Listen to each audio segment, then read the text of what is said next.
오늘의 주요 뉴스입니다. 김현미 전 국토교통부 장관의 부동산 관련 의혹을 수사 중인 경찰이 김현미의 가족 중 한 명을 소환 조사했습니다. 조사를 맡고 있는 경기 북부 경찰청은 남은 2명도 추가로 일정을 잡아 소환 조사할 예정이고 3명에 대한 조사를 마친 후 김현미 소환 여부 등을 결정한다는 방침입니다. 조사의 대상이 된 주택은 김현미 남편의 소유였다가 2018년 김현미 동생에게 매각됐습니다. 그렇다면 그들의 주춧돌인 김현미도 당연히 불러 조사해야 할 텐데 경찰은 김현미를 불러야 하나 말아야 하나 나중에 결정하시겠답니다. 김현미는 문재인의 철철철철 넘치는 사랑으로 최장수 장관 타이틀을 거머쥐었죠. 최장수에서 땅장수로 거듭날지 추후 조사에 관심이 모아집니다. 이재명이 만 11세에서 18세 청소년에게 생리대 구입비를 지급하겠다며 여심 공략에 나섰습니다. 생리 빈곤 사각지대를 없애고 빈곤층의 낙인도 지우겠다는 취지인데 네티즌들은 아기가 있는 집엔 기저귀를 지급해주고 남녀 구분 없이 빈곤층에겐 북한처럼 쌀도 정기적으로 배급해주지 그러냐며 이재명의 돈 쓰는 대선 공약을 맹비난했습니다. 이재명을 추격하는 이낙연은 지역인재 할당제 확대 등을 약속하며 젊은 층 지지를 호소했습니다. 이낙연은 지방 학생들에게 취업을 보장하는 방법으로 공공기관 신규 채용 시 그 지방 대학 출신 청년으로 뽑는 비율을 현재 30%에서 50%까지 늘리겠다고 말했습니다. 안 그래도 문재인 정부 들어 기초학력 미달자가 계속해서 늘어나고 있는데 이낙연 때문에 우리 청년들 학업에서 더더욱 멀어지게 생겼습니다. 도대체 대한민국 수준이 왜 이렇게 거꾸로 가고 있는 건지 그 원인을 아직도 파악하지 못하고 계신 분들이 있다면 바로 얘네들 때문에 그런 거라고 보시면 되겠습니다. 이슬람 무장단체 탈레반이 아프가니스탄을 장악하면서 현지에 있던 마지막 우리 국민 한 명도 수도인 카불을 떠나기로 하고 제3국으로 향하는 항공기에 탑승했습니다. 하지만 활주로로 몰려든 다수의 아프간인 때문에 이륙하지 못하는 상황이 벌어졌습니다. 살던 터전을 두고 갑작스레 떠나게 된 우리 교민과 탈레반을 피해 떠나려는 아프간인들 모두 참 가슴 아픈 일을 맞이하게 됐습니다. 아프가니스탄에서 미군 철수를 완료하기도 전에 아프간이 이슬람 무장 세력 탈레반의 손에 넘어가자 조 바이든 미국 대통령은 거센 비난에 직면했습니다. 특히 우리 한국인들은 바이든과 문재인을 비교하면서 한미 연합훈련을 하지 않을 경우 우리나라도 아프가니스탄 같은 일이 벌어질 수 있다며 한미 연합훈련 연기를 주장한 여당 의원들을 탈레반이 잡아가서 쫄병으로 쓰고 그 후 다시 미군이 탈레반과 그 쫄병들을 싹 다 없애줬으면 좋겠다는 바람을 내비쳤습니다. 이상으로 오늘의 주요 뉴스였습니다.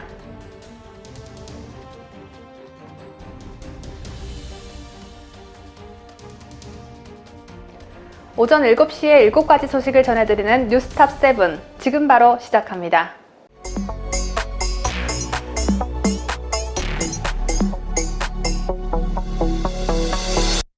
북한의 도발은 두 가지 종류가 있습니다. 우리가 말하는 북한의 도발은 흔히 미사일 시험 발사, 연평도 포격, 연락사무소 폭파 같은 무력 도발을 뜻하고요. 다른 하나는 우리 측에 대한 강경 메시지를 보내는 것입니다.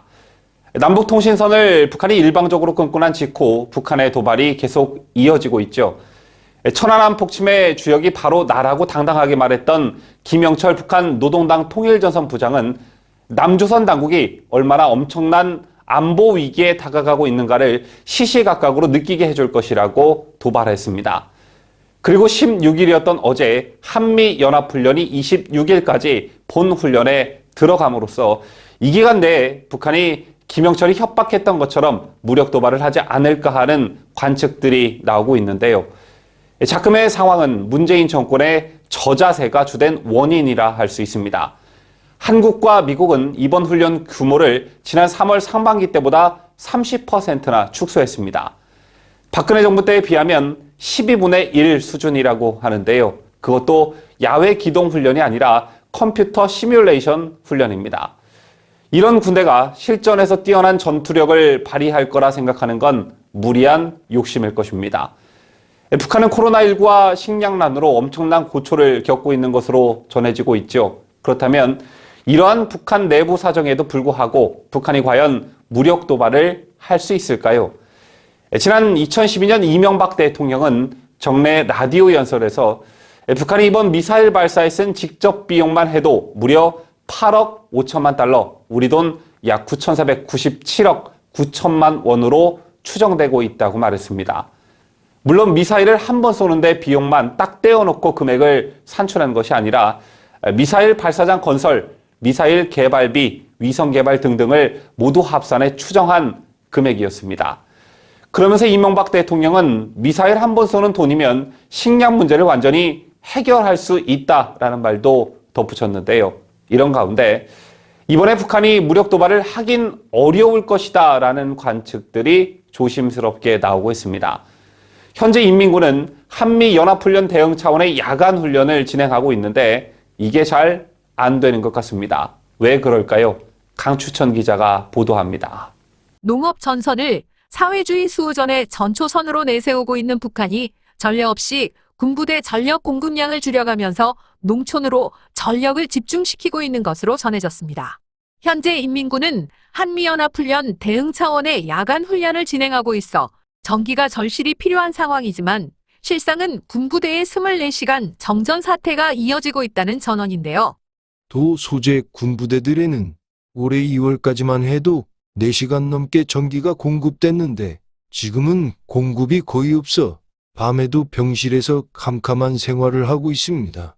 군부대 전력 공급을 사실상 중단하고 농촌으로 전기를 돌리고 있다는 것은 그만큼 북한이 올해 알곡 생산량 증대에 사활을 걸고 있다는 의미로 풀이됩니다. 이런 상황에 한미연합훈련에 대응한 북한군의 야간훈련 집행에도 차질이 빚어지고 있는 것으로 전해졌습니다. 북한의 당국자들이 연일 한미연합훈련을 맹비난하는 담화를 내면서 맞대응을 시사하고 있지만 정작 내부에선 군부대의 전기가 들어오지 않아 초저녁 이후로는 아무것도 할 수 없는 상황에 놓여 있다는 것입니다.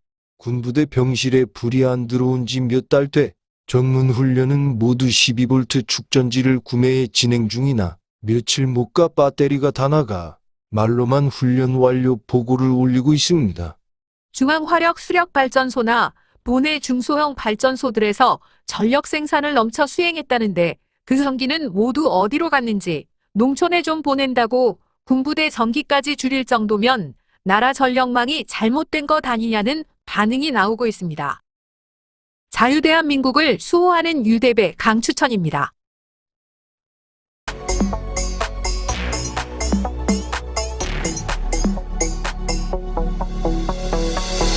지난주 정부가 국민의 삶을 책임지겠다는 것은 위험한 발상이라는 최재형 국민의힘 예비후보 발언이 논란이 됐습니다. 이 언급이 알려지자 여당은 물론 야당 일각에서도 비판하고 나서 파장이 커졌는데요. 현대 사회에서의 국가 역할론과 관련해 대선을 앞두고 있는 정치권의 거대 담론이 던져졌지만 말꼬리 잡기식의 정치 공방만 이어졌습니다. 여기서 주목할 핵심 문제는 개인의 삶에 정부가 어느 정도 개입하고 사적 영역에 어떤 식으로 관여할 수 있는가겠죠. 파시즘의 전체주의나 좌편향 정부 만능주의에서 비롯된 대표적 구호가 국가가 개인의 삶과 행복을 책임져 주겠다, 책임져 준다라는 것입니다. 문재인이 좋아하는 말, 사람이 먼저다, 이 말도 같은 맥락으로 해석할 수가 있는데요. 하지만 이에 근접한 나라는 세상 어디에도 없습니다. 과거 극좌 공산주의 국가를 비롯해 좌파가 집권한 그 어떤 나라에서도 현란한 구호만 넘쳤을 뿐 오히려 국가 재정을 염두에 두지 않은 포퓰리즘으로 국민들은 더욱 빈곤에 빠진 경우가 대부분이었는데 그 좋은 예가 바로 베네수엘라입니다. 이런 의미에서 국민의 삶을 정부가 모두 책임지겠다는 게 바로 북한 시스템이라는 최재형 예비후보의 정직한 발언은 좌파 포퓰리즘에 취해 있는 국민들에게 경종을 울릴 수 있는 소중한 기회였다고 생각하는데요.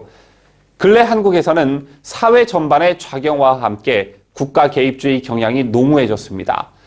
문재인 정부의 엇나간 소득주도 성장 정책이나 집값, 백신 대책의 이딴 헛발질도 모두 국가가 다 책임지겠다라는 어떤 과도한 신념과 과욕의 근본 원인이 있다고 볼 수 있는데요. 재원이 한정된 정부가 서민 임대주택 건설에 역량을 집중하고 비과학적인 방역 거리두기보다 백신 확보가 급선무라는 사실만 인지하고 있었어도 자각하고 있었어도 폭주하는 주택시장이나 지금의 같은 방역 대혼란은 피했을 것입니다. 그렇다면 사람이 먼저다를 기치로 내걸은 문재인 정부에서 우리 국민들은 얼마나 행복해졌을까요? 이론적으로는 이 정부가 적폐로 치부하는 박근혜 정부 때보다 훨씬 더 국민들이 행복해져야 맞을 텐데 하지만 결과는 정반대였습니다.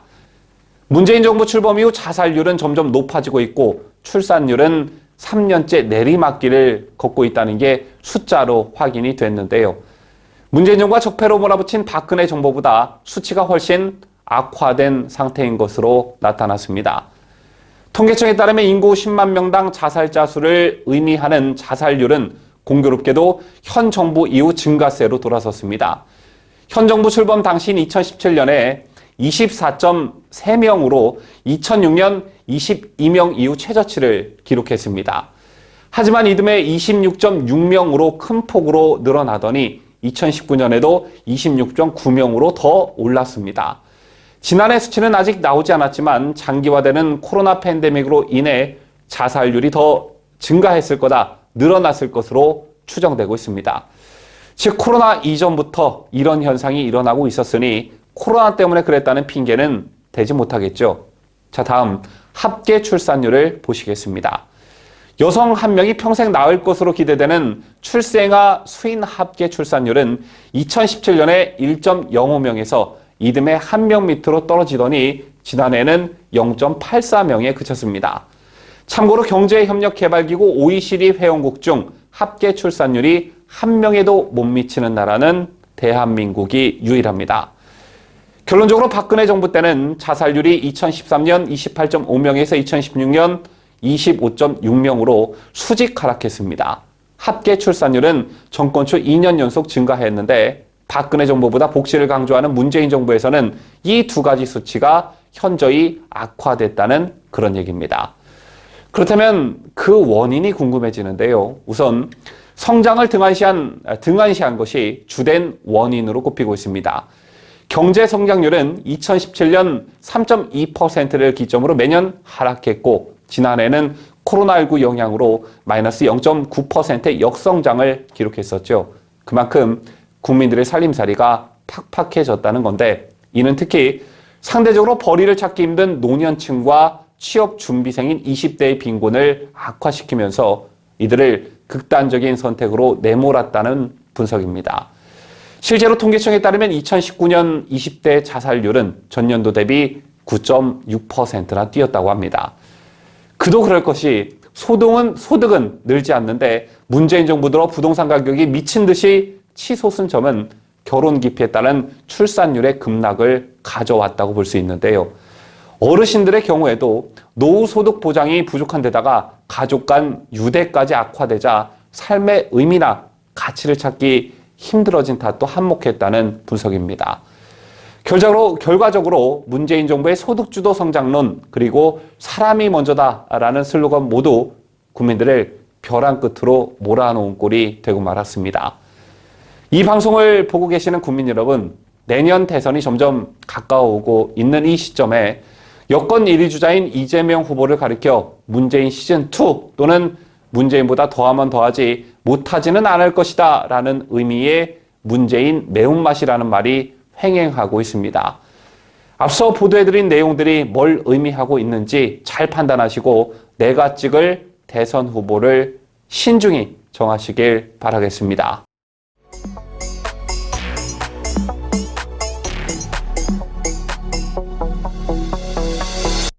이재용 삼성전자 부회장이 가석방으로 출소하긴 했지만 조건부 석방이라는 점에서 경영 활동에는 갖가지 제약이 따를 수밖에 없게 됐습니다.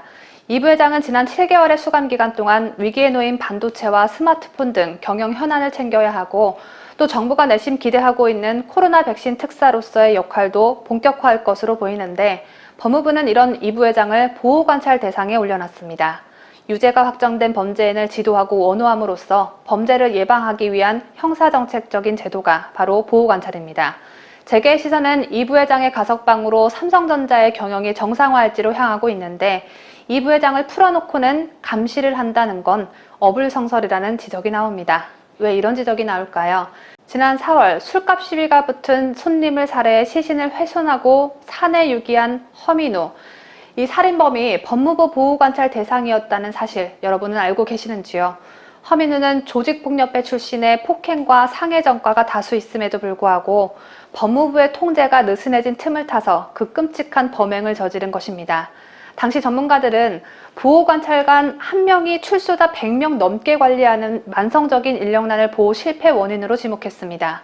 범죄자들을 돕고 보살펴야 하는 보호관찰관 1명이 범죄자 100명 이상을 관리한다. 이게 말일까요? 막걸리일까요? 이런 인력난 때문에 현 상황에서는 출소자 사회복귀와 재범 방지가 제대로 이뤄지지 못하고 있다는 비판이 제기된 것입니다. 이재용 삼성전자 부회장을 보호관찰한다는 법무부의 결정에 납득이 되지 않는 이유도 이 때문입니다. 법무부는 이 부회장에 대한 보호관찰이 원칙에 따른 결정이라며 가석방자가 재범 없이 건전하게 사회에 적응할 수 있도록 노력하겠다고 강조했습니다. 법무부는 도대체 어떤 재범을 말하는 걸까요? 이 부회장이 박근혜 대통령에게 또 뇌물 같지도 않은 뇌물을 줄까봐 걱정인 걸까요? 현재는 박근혜 정부가 존재하지도 않는데 말입니다. 사회에 적응할 수 있도록 노력한다는 말은 더더욱 기가 찹니다. 일반적으로 끔찍한 범죄를 저지른 출소자들은 사회적 홀대와 소외감 그리고 생계 곤란 탓에 사회에 복귀하는 데 어려움을 겪고 있고 이는 재범의 계기가 되고 맙니다. 하지만 이 부회장의 경우는 다르죠. 갓 출소한 이 부회장이 사회적으로 홀대받고 소외감을 겪을 것으로 생각하는 사람들이 대한민국에 단 한 명이라도 있을까요? 이 부회장이 생계 곤란을 겪을 것으로 우려하기는 더더욱 어렵습니다. 가뜩이나 다른 감찰 대상 100명을 살펴보기도 바쁜 보호감찰관들이 이 부회장의 재범 위험을 살핀다. 이래서 어불성설이라는 지적이 나오는 겁니다. 이재용 부회장이 이재명 같은 잡범도 아니고 언제 어느 때 같은 범죄를 저지를지 모르는 범죄자들과 동일한 보호 시스템에 놓인 것은 그에 따른 행정력 낭비를 여실히 드러냈다는 지적입니다. 자원이 한정됐으면 선택과 집중을 통해 효율을 극대화해야 합니다. 제가 지난 뉴스에서 코로나 백신 2차 접종 완료까지가 중요한데 1차 접종자 수에만 집착하는 정부를 비판한 것과 같은 이야기인데요. 정부는 이 부회장에게 낭비될 보호관찰관 자원을 수요가 절실한 곳으로 전환해야 합니다. 우리가 인심 좀 써서 풀어준 거니까 감시 한번 당해봐라 라는 식의 졸렬한 방침은 당장 집어치우시고요. 치안 서비스 향상을 위한다는 보호관찰 본래의 취지에 더욱 충실하길 바랍니다.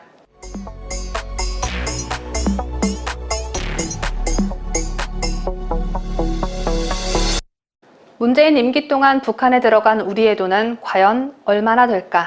저는 문재인 임기가 끝나가는 걸 보면서 문재인이 감옥에서 몇 년을 살까 다음으로 가장 궁금한 게 바로 이 부분입니다. 북한에 돈을 못 퍼줘서 안 달라 보이는 문재인이 정말 북한에 돈을 맘대로 못 갖다 줘서 안 달란 게 맞나 보다 하는 생각이 절로 드는 충격적인 소식이 들려왔습니다. 2019년 2월 베트남 하노이에선 당시 트럼프 미국 대통령과 북한 김정은이 회담을 가졌죠. 김정은이 직접 해외로 가서 며칠 묵으려면 비용이 적지 않게 될 텐데 그 비용의 일부를 우리나라가 부담했을 가능성이 야당의 대선주자 캠프 등에서 거론되고 있다고 외교 소식통이 전했습니다. 남의 나라 우두머리가 남의 나라 정상을 만나는데 우리가 회담 비용을 지원했다 이건데 이게 만약 사실이라면 문재인과 자식들의 재산까지 죄다 몰수해서 북한으로 추방시켜버리는 조치가 실제로 마련돼야 한다고 봅니다. 문재인이 감옥에 들어가봤자 어차피 우리 세금으로 배떼지 채울 텐데 그렇게 되면 문재인에겐 대한민국 교도소조차도 사치가 될 테니 말입니다. 최근 부장판사 출신의 작가가 만드는 악마판사라는 드라마에선 폭력 범죄자에게 매를 내려치는 태형을 선고하고 성폭력범에겐 변태 같은 성폭력범들과 동성애자들만 수감돼 있는 해외 교도소로 보내던데 그런 드라마 같은 일이 실제로 좀 벌어졌으면 소원이 없겠습니다. 익명을 원한 소식통은 15일 중앙일보와의 통화에서 김정은 북한 국무위원장을 비롯한 북한 대표단의 회담 관련 비용 중 일부를 한국 정부가 부담했다는 얘기가 정치권 내부에서 흘러나오고 있다며 국가정보원 등의 채널을 통해 비용이 지출됐을 가능성이 있다는 것이라고 전했습니다. 이와 관련해 베트남 미북 정상회담 과정에 관여했던 여권 관계자는 정치권에서 회자되고 있는 비용의 규모는 대략 미화 40에서 50만 달러 수준, 하나로 4억 원에서 5억 원 정도로 알고 있다라며 당시 회담에 쓰였던 비용의 상당 부분은 베트남 정부가 부담했지만 일부는 북한이 부담해야 했던 부분이 있었고 이를 한국 정부가 대신 납부해줬을 수 있다고 말했습니다. 당시 회담에 관여했던 여권 인사의 입에서 나온 말이기 때문에 신빙성이 높은 얘기여서 정말 충격적이라는 말밖에 할 말이 없습니다. 하노이 회담에 관여했던 또 다른 인사도 외교 무대에 나설 때마다 다양한 방법으로 금전 요구를 하는 것은 북한의 일상적 패턴에 가깝다고 말했습니다. 김정은이 해외로 나가 싸돌아다닐 때마다 매번 우리 정부에 돈을 밥 먹듯이 요구한다는 것입니다. 이 인사는 다만 북한이 회담 개최국이면서 자신들과 가까운 베트남을 통해서도 충분히 자금을 조달할 수 있었음에도 한국 정부에까지 금전적 지원을 요구했다면 그 배경에 무엇이 있는지 잘 모르겠다고 말했습니다.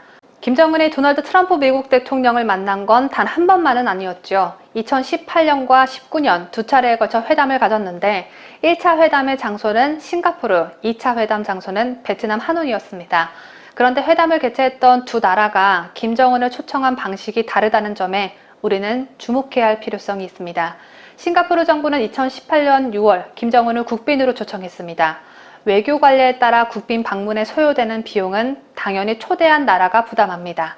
당시 리생롱 싱가포르 총리는 역사적 회담의 비용을 기꺼이 부담하겠다며 2천만 싱가포르 달러, 우리 돈으로 약 161억 원을 지불할 의향이 있다고 밝힌 바 있습니다. 회담이 끝난 후 싱가포르 정부는 지불 비용을 1,630만 싱가포르 달러, 우리 돈으로 131억 5천만 원이었다고 공식 발표했습니다. 2019년 2월 베트남 정상회담 때도 같은 이유로 국빈 방문이 추진됐습니다. 그런데 회담 전 갑자기 베트남 외무장관의 방북 등 협의 과정에서 국빈 방문보다 급이 낮은 친선 방문으로 결론이 났습니다. 베트남이 돈을 덜 쓰는 친선 방문으로 정한 정확한 이유는 알려지지 않았습니다. 회담 준비 과정에서 베트남 정부의 고위 관계자는 외신에 베트남이 매력적이고 안전한 투자처임을 알릴 기회라며 대부분의 비용을 부담할 의사를 밝혔습니다. 하지만 베트남은 싱가포르와는 달리 회담 종료 뒤 실제 지출 비용을 발표하지 않았습니다. 이런 이유들 때문에 한국이 회담 비용을 대줬을 거란 설의 신빙성이 더욱 높아집니다. 만약 한국이 북한의 경비 일부를 베트남에 전달했다면 국정원을 통해 전달했겠죠. 이와 관련해 국정원 관계자는 하노이 회담 당시는 현재의 박지원 원장 체제가 아니었다며 그 당시 어떤 일이 있었는지 사실관계를 모른다고만 답했습니다. 다만 국정원 내부 사정에 밝은 여권 핵심 인사는 국정원에는 출처를 밝히지 않고 쓸 수 있는 특수활동비 등이 있고 특활비는 이번 경우처럼 국정원의 본연의 업무와 관련해 사용될 수도 있는 것이라며 북한을 베트남 회담장에 나오도록 하는 목적의 특활비 지출이라면 지출에 명분이 있다고 병아리가 송아지 울음소리를 내듯 신기한 말을 짓거렸습니다.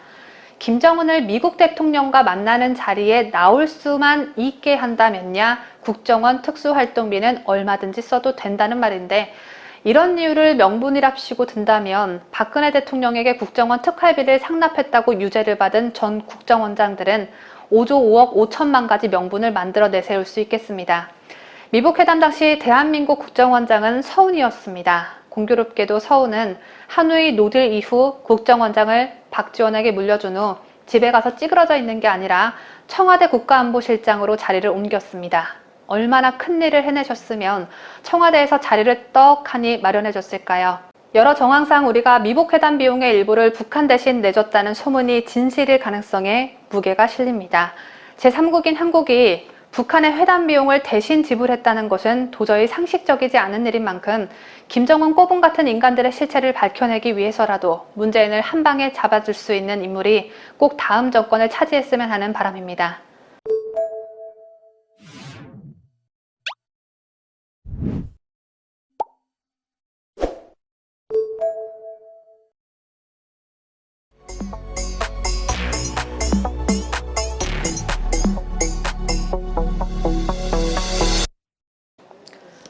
최근 더불어민주당이 국민의힘 대권주자인 최재형 예비후보에 대해 그야말로 총공세를 펼치고 있습니다. 그런데 공격을 참 민주당답게, 민주당스럽게 내로남불식으로 하고 있어 화제가 되고 있습니다. 민주당은 앞서 최재형 예비후보의 조부와 증조부가 친일이라고 했다가 최 예비후보로부터 문재인의 부친도 친일파라는 반격을 당했죠. 아버지도 아니고 아버지의 아버지와 아버지의 할아버지까지 걸고 넘어지는 민주당에게 최 예비후보가 문재인의 아버지를 꼬집으며 대응을 참 잘해줬다고 생각됩니다. 그런데 이번에 또 이와 유사한 일이 벌어졌습니다. 민주당은 그 다음 공격 대상으로 최재형 예비후보가 자신의 장녀에게 주택 구입 비용으로 빌려준 4억 원에 대한 이자와 소득세를 내지 않았다며 특혜 주장을 해댔습니다. 이에 대해 최 예비후보 측은 내로남불도 이쯤 되면 코미디라고 비판했습니다. 문재인 정부에서 고위직 자녀들의 특혜 문제는 한두 가지가 아니죠.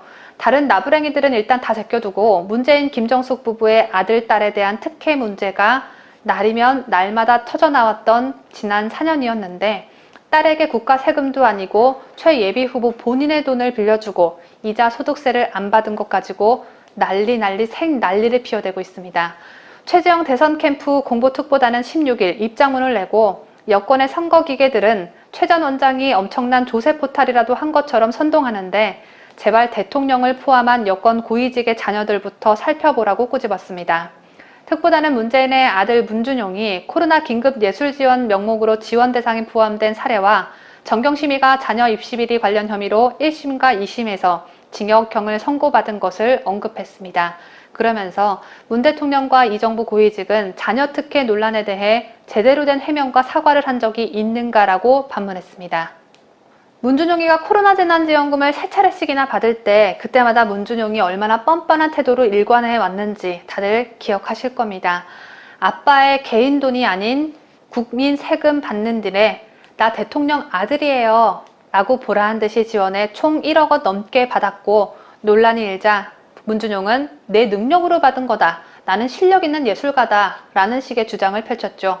제가 대통령 아들로서 더 어려운 처지에 있는 예술가들에게 지원금이 돌아가도록 했어야 했는데 생각이 짧았습니다. 죄송합니다. 이런 공손한 사과를 우리가 살아생전 단 한 번이라도 들어본 적이 있던가요?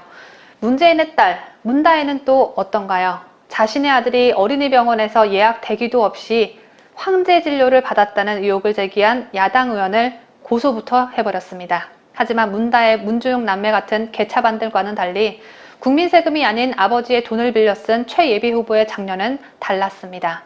최 예비 후보의 장녀 최 씨는 15일 자신이 운영하는 최 예비 후보의 SNS에 주택 구입 시 대출이 나오지 않아 어머니께 돈을 빌려 이자를 지급하면서 제가 원천 징수를 해야 했으나 저의 불찰로 거기까지 신경 쓰지 못했다라며 앞으로 더 꼼꼼히 챙기겠다고 하며 사과글을 남겼습니다. 아마 문준용 같았으면 내가 국고를 쓴 것도 아니고 아빠 개인 돈을 쓴 것도 아닌데 이게 무슨 특혜냐, 별걸 가지고 다 트집 담는다 라며 또 난리를 쳤을 겁니다.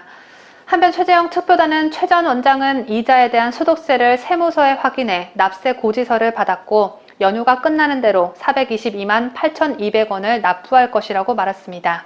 최 예비 후보 측은 422만 8,200원을 국가의 세금으로 납부한다는데 문재인 아들내미도 이참에 국가 세금으로 1억 1,300만 원 지원받은 거 다시 국가에 토해내줬으면 좋겠습니다. 그러면 특혜 이미지도 좀 없어지고 본인에게도 도움이 될 텐데 꽁돈 받는 일이라면 가장 먼저 앞장서는 인간에게 바랄 일은 못 되겠죠.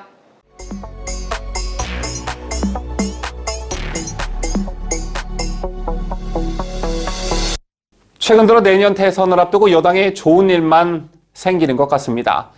지난 4.7 서울시장 보궐선거에서 야권 단일화로 승리를 거두며 국민의힘과 국민의당의 합당이 급물살을 탈 것으로 예상됐으나 난항에 난항을 거듭하며 결국 안철수 국민의당 대표가 합당 결렬을 어제 공식 선언했습니다. 우선 안철수 대표의 발언 영상부터 보시겠습니다.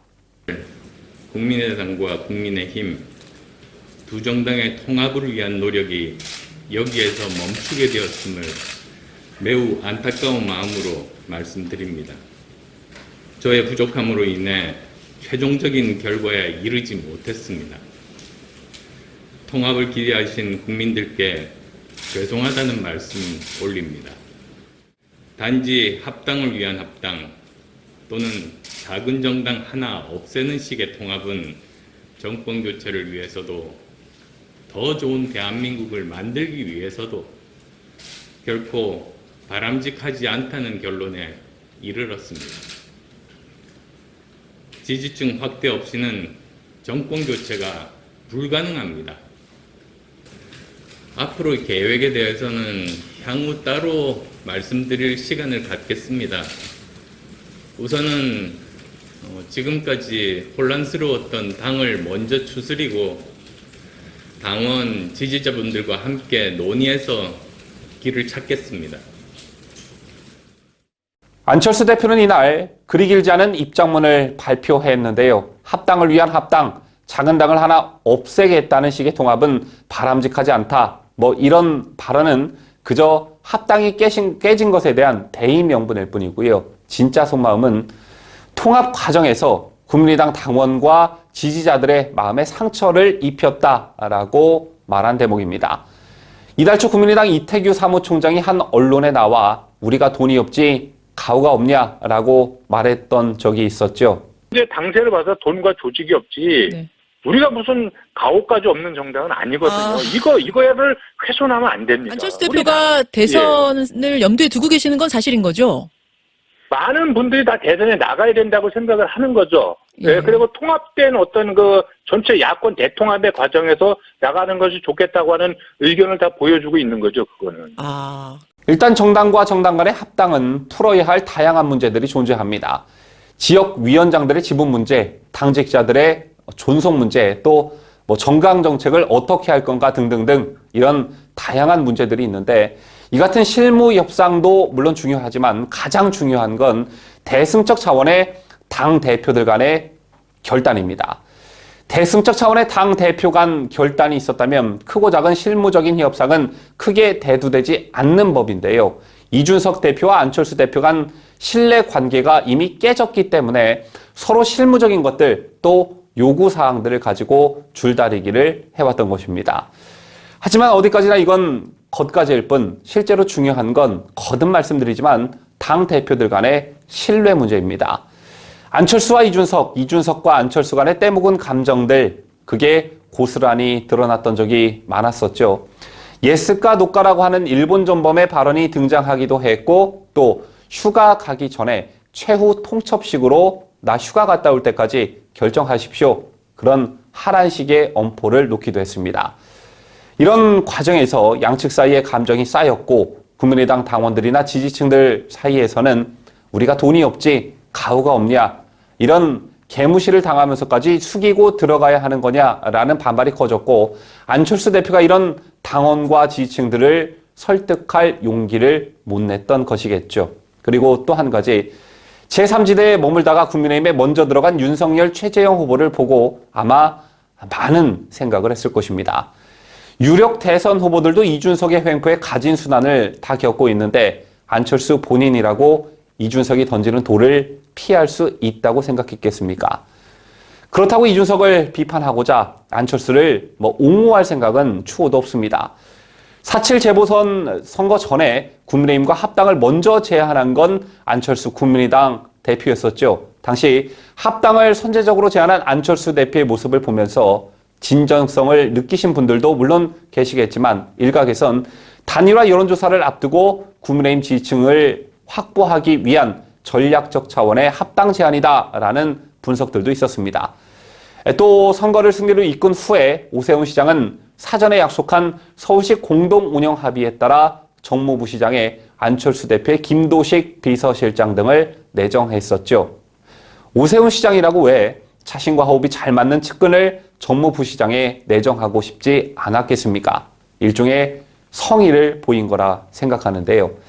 어쨌든 국민의힘 이준석 대표도 국민의당 안철수 대표도 야권 통합을 발판 삼아 정권 교체를 갈망하는 지지층들의 비난의 화살을 피할 수는 없게 됐습니다. 만약 내년 대선을 앞두고 야권 대통합이 불발돼 또 한 번의 좌파 정권이 탄생한다면 이준석과 안철수는 그야말로 대역죄를 저지르게 되는 셈인데요.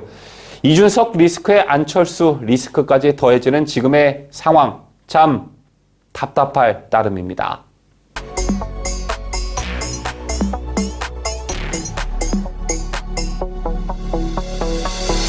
리처드 닉슨 전 미국 대통령의 워터게이트 호텔 내 민주당 전국위원회 도천 사건이 발생한 것은 1972년 6월 17일입니다.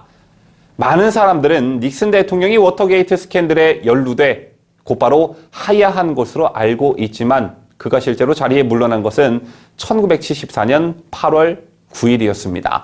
그러니까 약 2년 2개월 동안 그는 자리를 지켰을 뿐만 아니라 1972년 11월 7일 미국 대통령 선거에서 538명 선거인단 표 중 520표를 얻으며 압도적으로 재선까지 됐는데요. 워싱턴 포스트가 사건 발생 이틀 후부터 공화당과의 연계에 대해 보도하기 시작했고 10월 10일엔 미 연방수사국 FBI 관계자가 공화당과의 관련성을 인정했지만 미국인들은 크게 주목하지 않았습니다.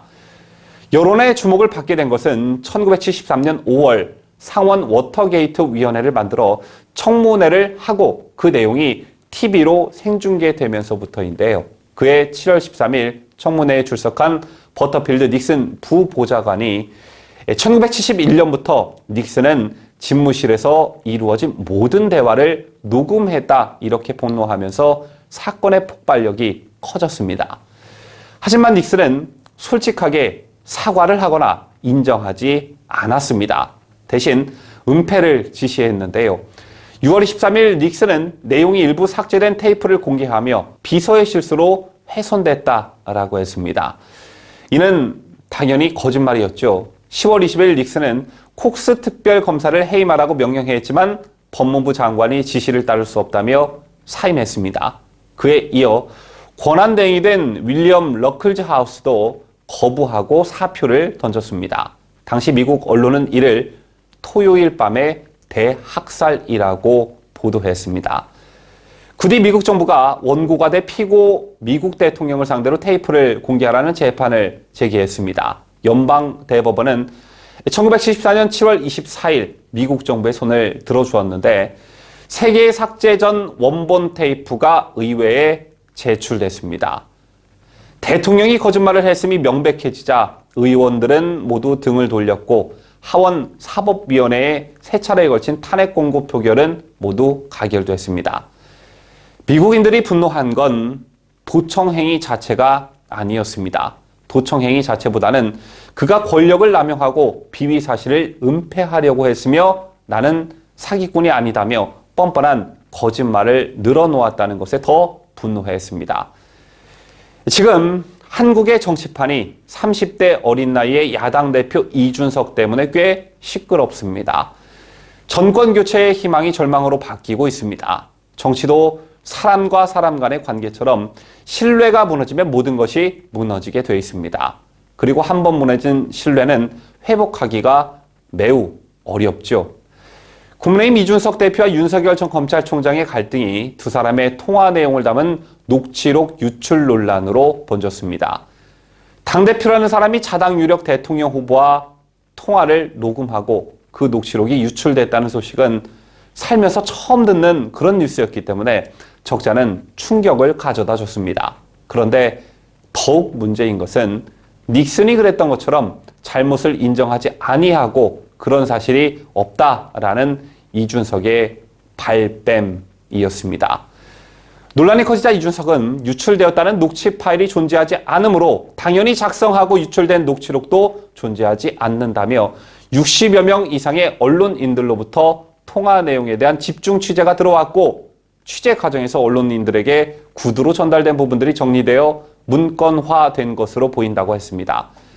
실무진 실수로 녹취록이 유출된 것이라고 이준석은 해명했지만 파장이 커지자 아예 녹취록 존재 자체를 부정하고 나선 것인데요. 끝까지 교묘한 말장난을 하고 있는 것 같습니다. 관건은 녹취를 했냐 안 했냐의 문제인데 교묘한 말장난을 덧붙이며 유출 논란으로 물타기를 하고 있는 것이죠. 이준석 대표 관계자는 언론과 통화에서 이 대표가 일부러 녹음을 한 것은 아니고 사용하는 휴대폰에 자동 녹음 기능이 있어서 녹음이 된 것이다 라며 실무진이 녹취를 풀었는데 이것이 실수로 바깥으로 흘러나가게 된 것이다 라고 사실상 인정했습니다. 즉 녹음은 했다는 것이죠. 또 이 관계자는 실무진이 녹취를 풀었다고 했습니다. 사적 영역인 자신의 휴대폰 안에 있는 녹음 파일을 휴대폰의 주인인 이준석이 꺼내들지 않았다면 도둑이라도 맞았다는 건지 비밀번호 같은 잠금 장치도 되어 있었을 텐데 실무진이 훔쳐가서 이를 포렌식으로 비밀번호를 풀고 거기에 있던 녹음 파일을 언론에 유출했다는 건지 도통 앞뒤가 맞지 않습니다. 지금 언론에선 두 사람이 2분 동안 나눴다던 녹취록 문건까지 나돌고 있습니다. 이제 그 누가 이준석에게 전화를 걸 수가 있겠습니까? 모든 통화를 자동 녹음한다는데 말이죠. 이보다 전엔 윤석열 후보의 입당 날짜가 이준석 측에 의해 언론에 먼저 알려지기도 했었죠. 그런데 이런 이준석의 치졸한 행태는 당대표가 되고 나서부터 갑작스럽게 불거진 그런 새삼스러운 문제는 아니었습니다. 자신의 목적을 달성하기 위해 또 동고동락하던 정치적 동지들과 수가 틀어질 때면 치졸한 방법을 사용해 왔는데요. 바른미래당 최고위원 시절 오신환 바른미래당 의원의 사개특위 위원 사보임을 강행한 김관영 원내대표를 공격하며 녹취를 공개하기도 했었고, 역시 바른미래당 최고위원 시절 유승민 의원이 손학규 대표의 사퇴 종용을 했다는 말이 허위일 수밖에 없다며 또 관련 녹취록을 공개하기도 했습니다. 두 사람의 공통점은, 두 사건의 공통점은 오신환, 유승민을 지키기 위해 그들의 입장에 힘을 더하기 위해 당내 대척점에 서 있던 사람과 관련한 녹취록을 까버렸다는 건데요. 이처럼 바른정당 시절 유승민 또는 유승민계의 시다바리 노릇을 하던 그 습성이 제1야당의 당대표가 되고서도 고쳐지지가 않는 것입니다. 이건 얼마 전 논란이 된 나는 당대표가 될 거다, 유승민을 대통령 만들겠다라고 공개 발언한 이준석의 동영상에서도 확인된 바 있죠. 이런 이준석을 정권교체라는 국민적 염원, 또 시대적 사명을 일선에서 책임져야 할 제1야당의 대표로 선출했다는 것 자체가 넌센스이고, 그 피해는 고스란히 정권교체를 열망하는 당원과 국민들에게 돌아가게 생겼습니다. 당대표로서 본인이 가지고 있는 권력이 위협을 받거나 또는 자신이 대통령으로 만들려고 하는 유승민에게 불리한 분위기가 형성될 때면 여지없이 이준석의 치졸한 행태는 계속될 텐데 정말 큰 일이 아닐 수가 없습니다. 이러다가 이재명 통치하에 5년을 또는 이낙연 통치하에 5년을 더 살아야 하는 것은 아닌지 저는 도무지 자신이 없습니다.